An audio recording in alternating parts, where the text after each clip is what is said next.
Running a brokerage is hard work, so whether you're focused on building your own sales pipeline, hiring the best agents, leveling up your team's production, or protecting culture you've built, you're in the right place. Real estate brings the challenges, and we share the solution.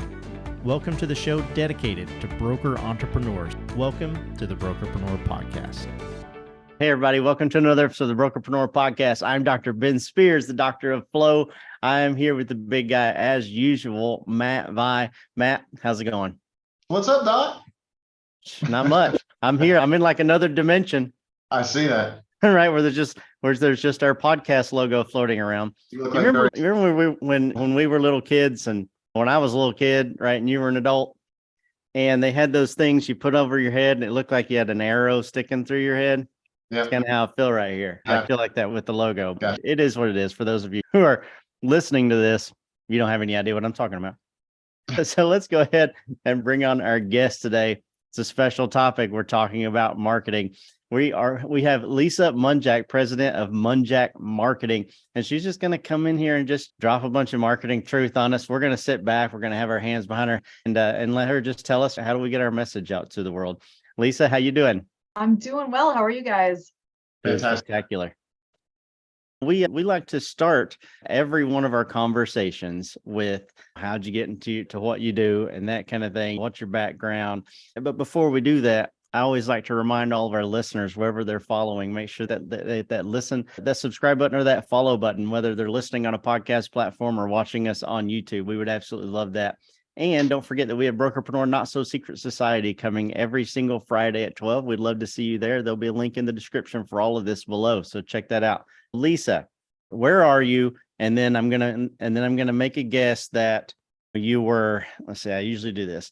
Let's say that you were playing with a Santa Claus ornament one day, and you were like 3 years old, and you're like, man, this Santa Claus is so cool. I think I really want to devote my life to marketing. Did I nail that, or is it a little bit different? How did you get into marketing? So yeah, not quite how it went, but okay. So where the heck am I? I'm in New Jersey, probably not the number one tourist spot in the country. One of those places you come to if you have family. So I'm in Verona, New Jersey, pretty close to the city, and close to the city because the bulk of my career was spent commuting in and out of the city. So I started off as a copywriter at a big book publishing company, and then did the bulk of my career at the New York Post, heading up the promotions department and running the creative services team. So that was quite the experience and lots of fun. I bet. Yeah, for sure. We could spend an hour just me telling stories about that. Awesome. I don't doubt it. That's a heck of a resume for sure. So you've been doing Munjack Marketing for what, like around 10 years? Is that what you said? Years. Yeah, it's been a decade. Yeah, and it's evolved a bit, but I thought, going back to how it started, I thought I was going to be a copywriter in an ad agency. That was the dream. Martinis at lunch and putting out big ideas. And that's how I saw it. And then it ended up, I got exposed to marketing at my second job, which I didn't even mention. It was one of those in-between jobs. So I headed up a marketing team. And then I realized I really liked the creativity of it. I still got to do the writing, which is really, if you're in the flow, when I'm writing, putting together strategy, I love this idea that there are so many different options and it's not cookie cutter. There's no boilerplate really with marketing. There's so many options and it's changing all the time. And that really appeals to me because it's finding that right mix that's right for the client. And even though that mix might be right one month, the next month, it might be completely different. So I really love that. I have this genuine curiosity for learning new things. And with marketing, there's always something new to learn.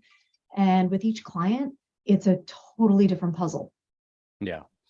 And especially right now, there's so much new to learn. Yeah. More than ever. It's every single week, something is being dropped that just a new piece of tech that marketing companies, marketing agencies, whatever people want to call them, that they're able to use to just bring that much more value to their clients. Yeah. And look, everybody was mentioning TikTok a while back. It was like, I should do TikTok. And I'm like, should you?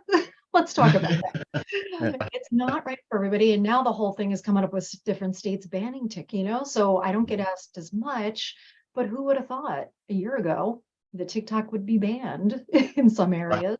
Yep. And that's where the conversation starts. Like, all right, let's talk about that. You're interested in TikTok. Let's talk about who is your ideal customer.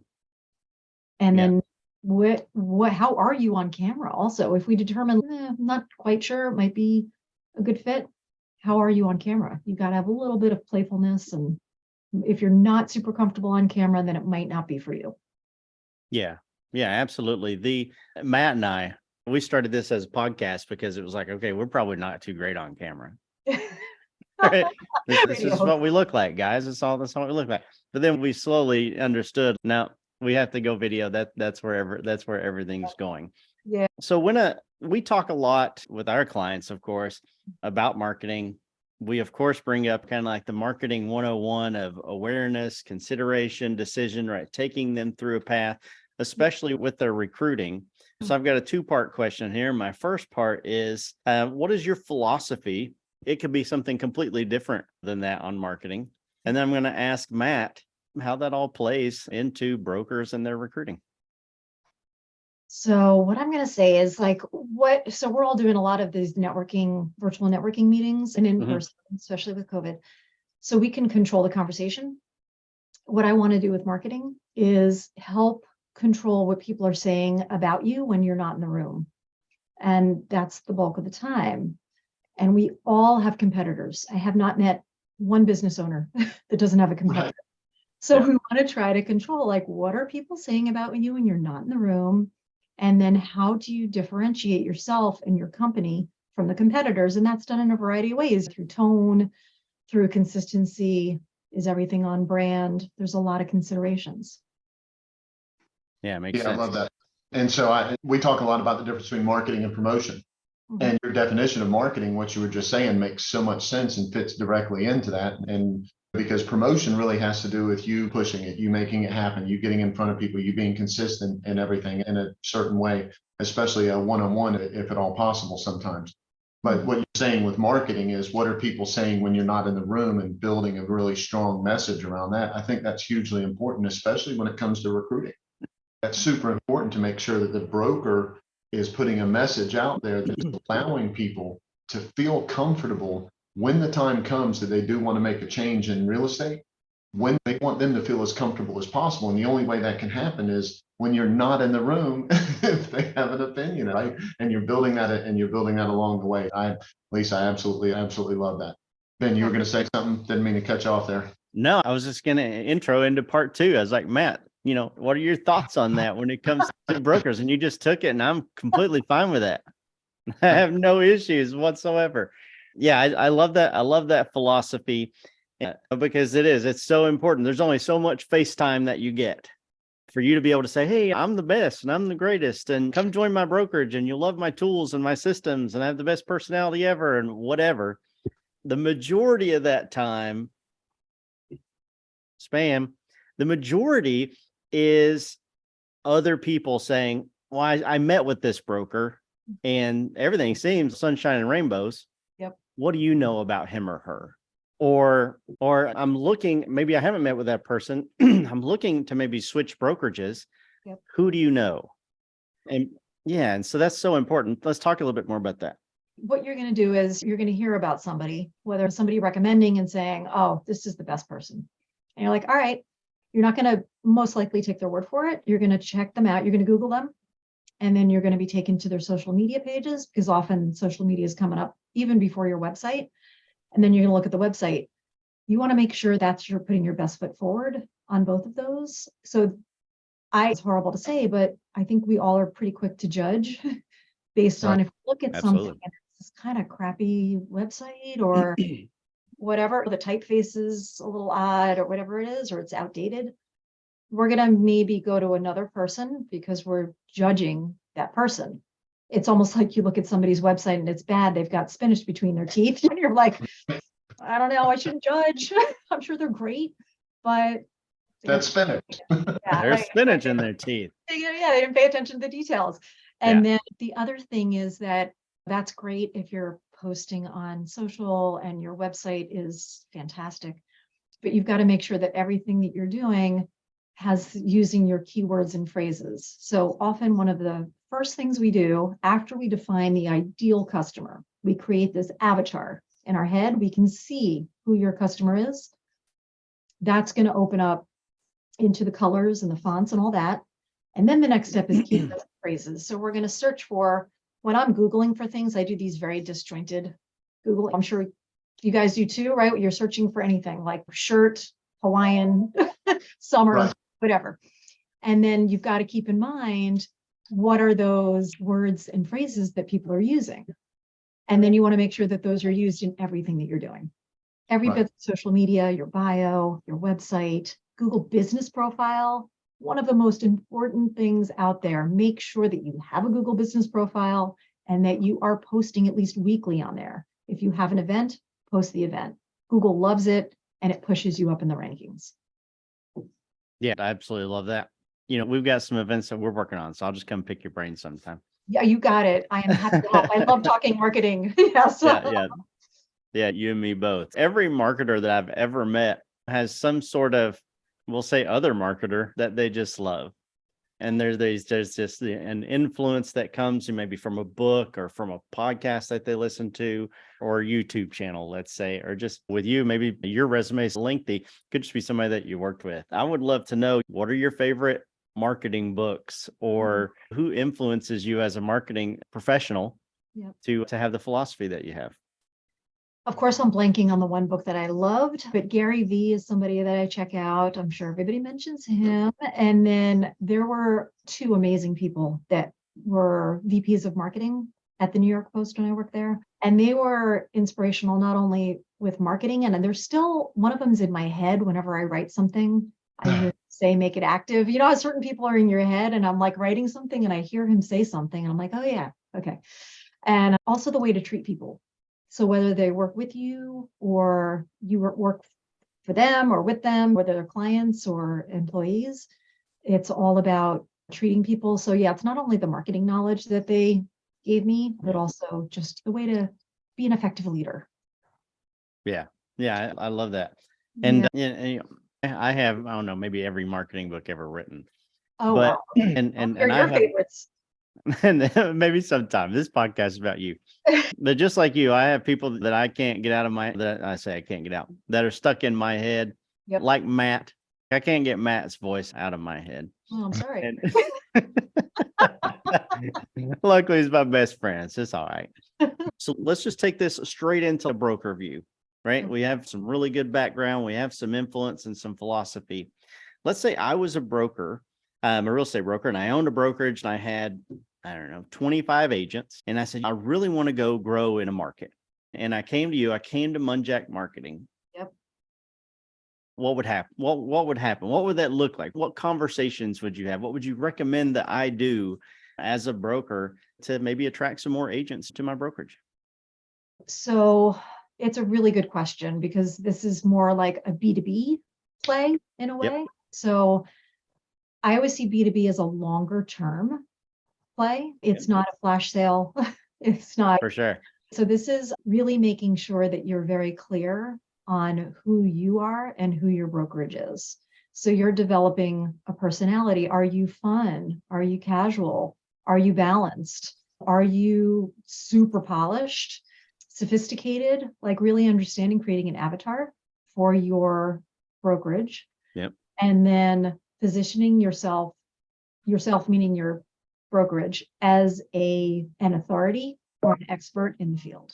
So you want to make sure that you're consistently posting blogs. Hey, Dr. Ben here. I hope you're enjoying this episode. If sometimes you feel overloaded or alone when it comes to building your brokerage, I want you to know that we are here for you. There's so much support available to agents, but hardly any dedicated to brokers. I want to personally invite you to schedule a complimentary strategy call where Matt will help you build a 3-step profitability plan that will immediately produce results.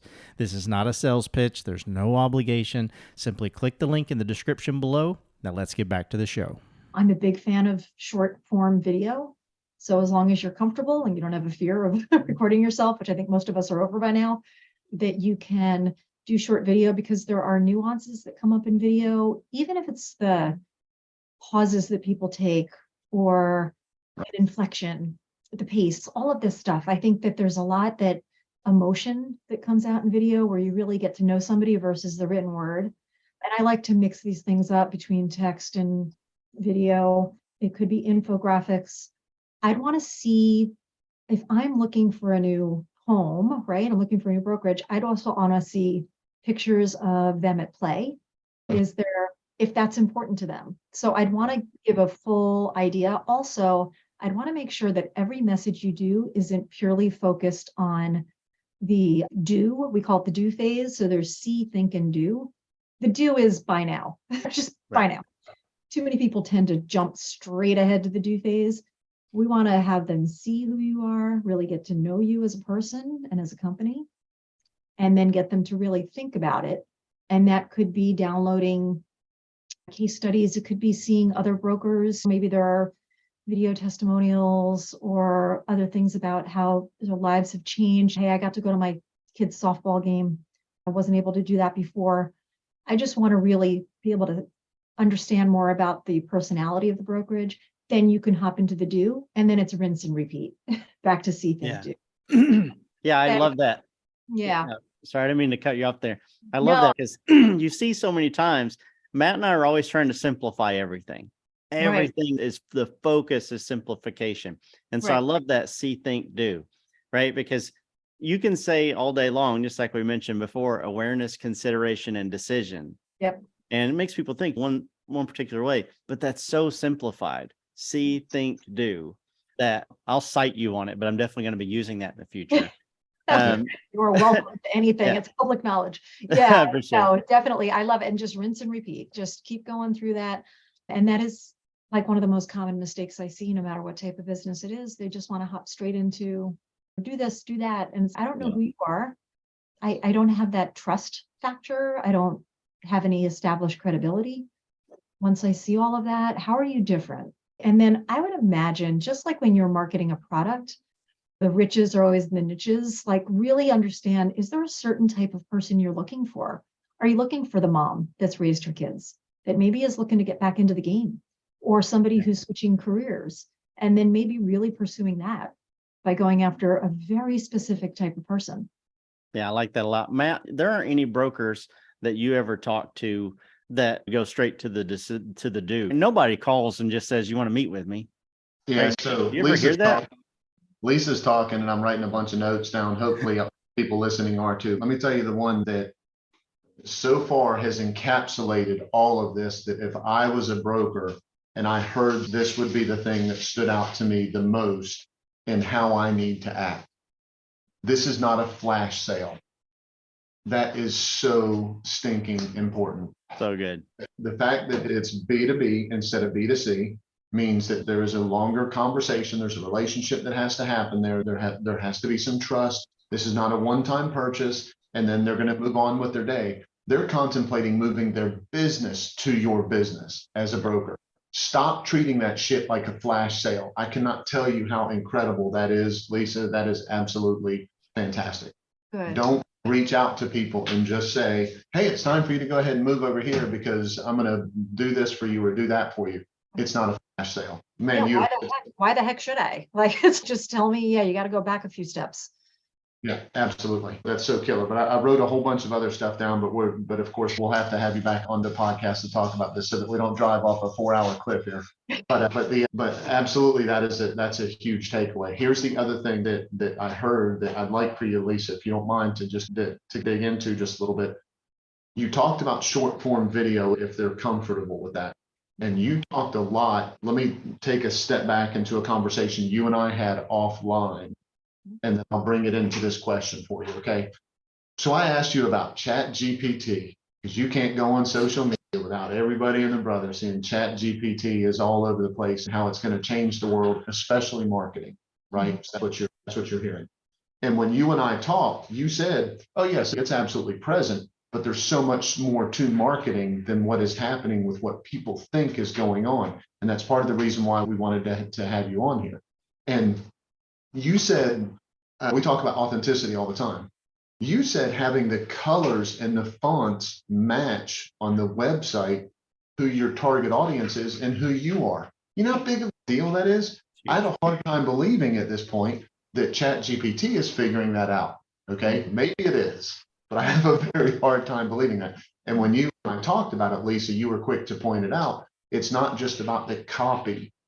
It is so much more about how the copy matches people. Okay. So you said that, which brings me to my question. Okay. My question is, you talked about short-term video and it matching the people. Okay. How does a broker say, okay, this is who I think I am. This is who I think I want.